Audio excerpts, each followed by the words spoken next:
У нас сейчас на первую полосу идет материал с Пятигорска, с переходом на вторую полосу. Потом далее у нас будет материал из Сиза-Криева.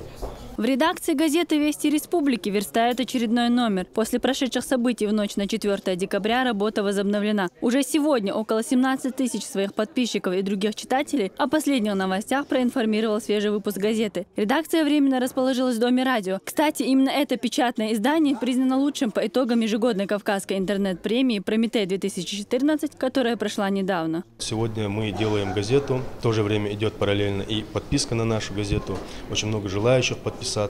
Как и «Вести Республики», на новом месте работает еще 6 газет, 4 журнала и 2 информационных агентства. Как отметил министр по национальной политике, внешним связям, печати и информации, для журналистов созданы все необходимые условия. Все наши структурные подразделения мы перевели сюда. Здесь вот на месте коллектив определился, потеснились. Мне бы хотелось выразить признательность главе Чеченской Республики Рамзану Ахматовичу Кадырову, герою России, за ту постоянную систематическую плановую заботу о нашем министерстве, о средствах массовой информации.